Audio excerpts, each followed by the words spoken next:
Hello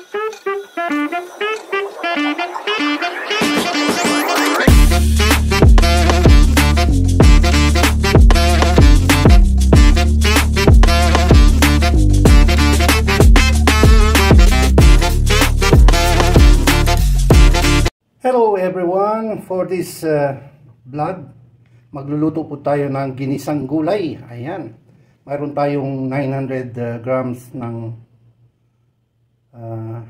yung breast na skinless, mayroon tayong sayuti, ayan, mayroon tayong kalabasa, mayroong minced garlic, kamatis, sili, sibuyas, may talong. Ayan, mayroong sitaw, may chicharon, mayroong chorizo de Bilbao. Yan po ang ating mga sangkap na lulutuin ng Manny's version ginisang gulay. Guys, mainit na. Let's get started na. Ayan. Una natin gagawin guys ay painit muna tayo ng konting mantika.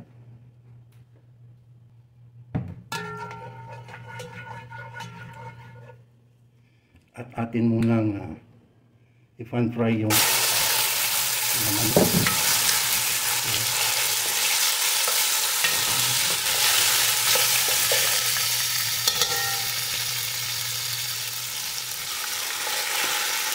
Narinig ko na ito guys. Hindi naman ito. Lagyan ko lang siya ng ground pepper at black pepper. At yun at saka kunting patis.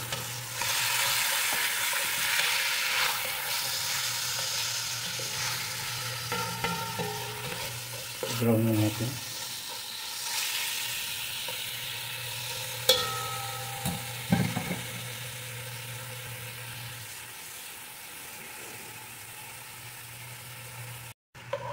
Ayan. Tulong pa.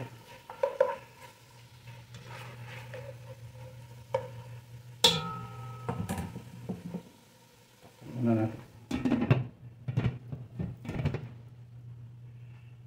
Tingnan natin.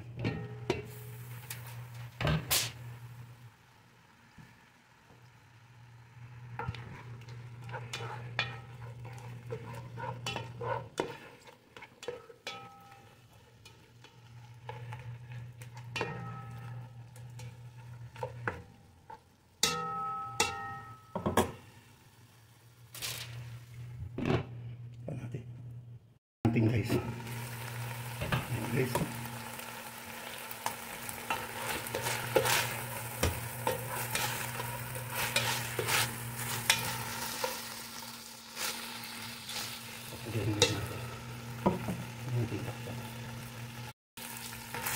So guys, pwede na natin tanggalin dito.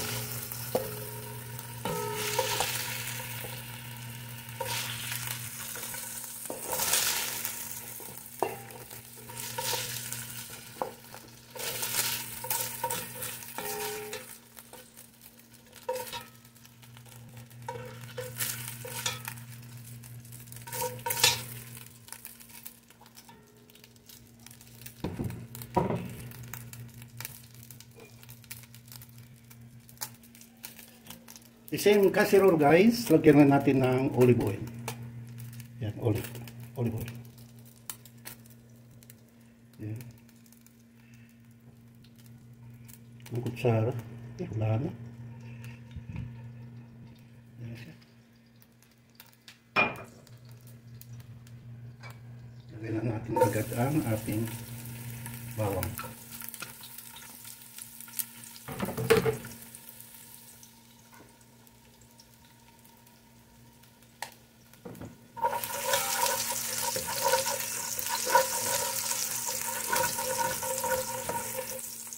Sunod na natin ang sibuyas kasama na ang sili, pangsipa,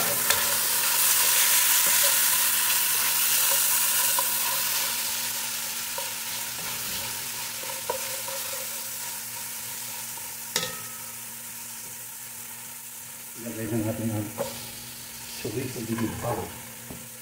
para mag-agad yung flavor.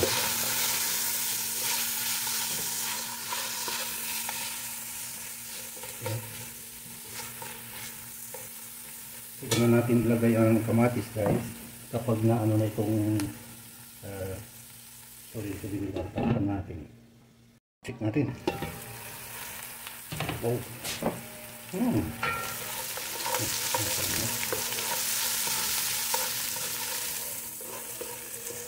So, ito natin ilagay ang kamatis.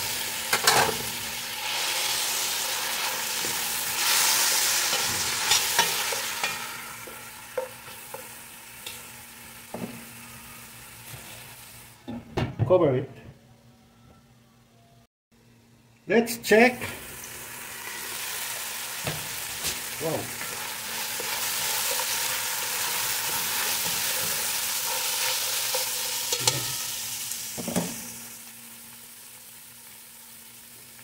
Ground pepper, black pepper.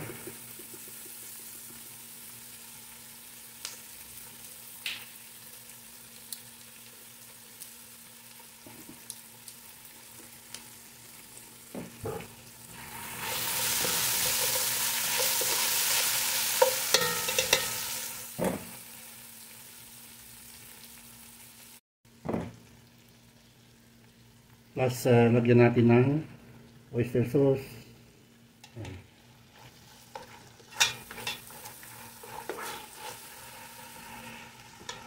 Ilagay na natin ano natin na manok, skinless chicken. Okay.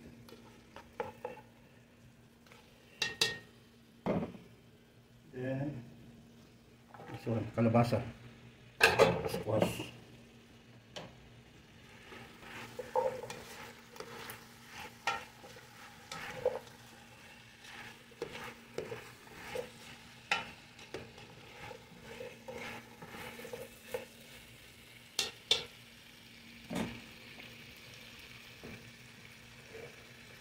Lagyan natin ng isang cup na tubig.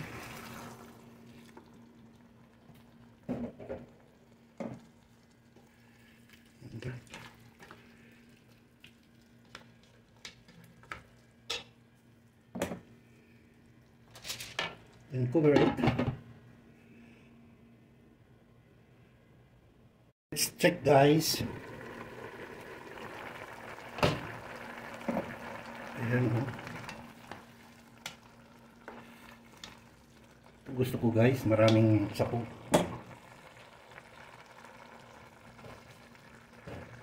Lalagay na natin ang mga sitaw guys.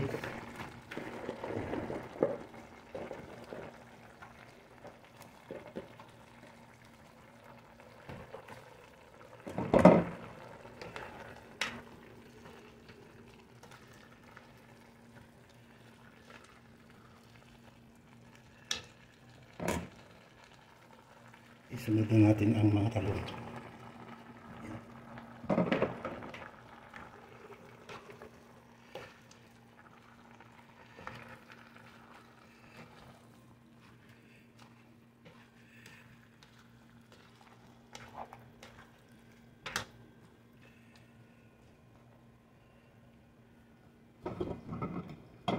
Isama na natin ang mga siling haba na maiksi.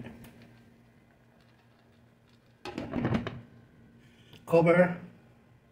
Let's check guys. I see. Wow. Ang daming sahog.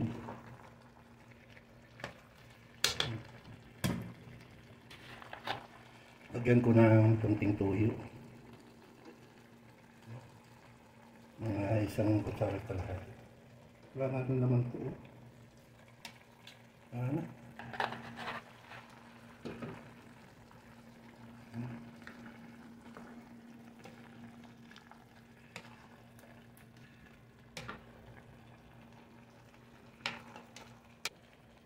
Lagay ko na rin ang sayuti guys.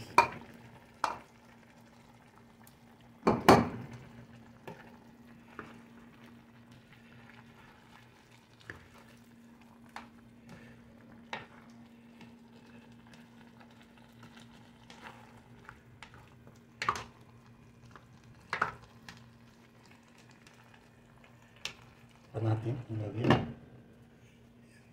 Cover it. Check natin ulit guys. Yan, oh.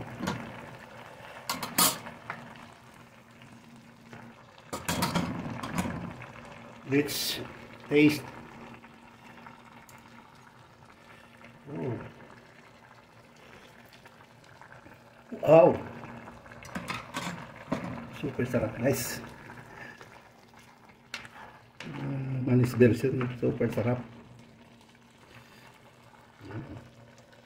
Gusto kasi sa sayuti na medyo crunchy. Ayan guys. Lagyan natin siya ng chicken powder.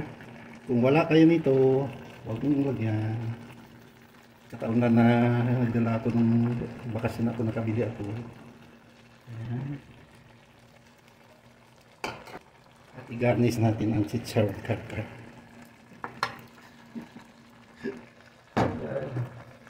Ano pa? Hanapin natin ito.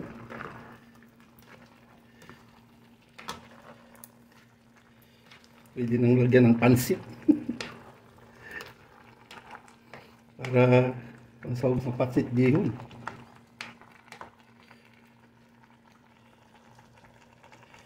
Yan guys, game over na ito. Takpan natin. At ating i-off. Hintay tayo guys sa ating exciting portion, ang tikiman portion. And guys, ito yung kanin ko guys na 0% sugar, no? Baga wala siyang sugar. Ayan. So ito yung tinatawag na basmati rice, 0 sugar. Ayan. Kunti pa. Ayan. Uy, buhagag siya guys, oh. Ayan. Sa mga diabetic, recommended ko po ang bigas nito kasi 0 po yung kanyang sugar. Ayan. Parami man ang kain mo, 0 sugar siya. Okay. Medyo may kamahalan lang. Ang 5 kilos ay 45 real compare sa iba mura. Ayan. Ayan guys, nandito na tayo sa tikiman portion at ito na yung final product ng ating ginisang gulay or sauteed vegetable by Manis version. Ayan, mas maganda guys kung ilagay natin dito sa ating kanin. Yun. Yeah.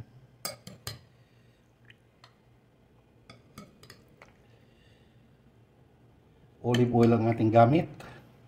Ayan guys, oh. Okay.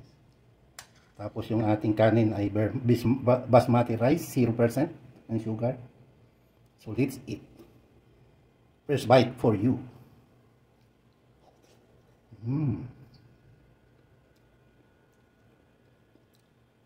Sayuti.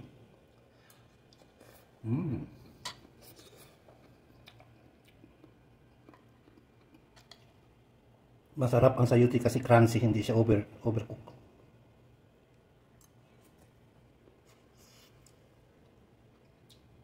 Pati itong sitaw.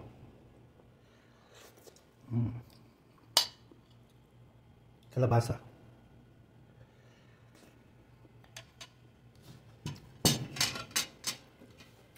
Ayan guys, mukhang nagutom na ako. Thank you so much guys for watching. And until next time, sa mga Manis version cooking. Ito yung aking version ng ginisang gulay.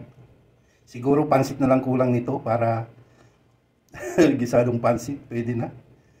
But anyways, thank you so much for watching. And until next time, God bless us always. Bye for now. Thank you.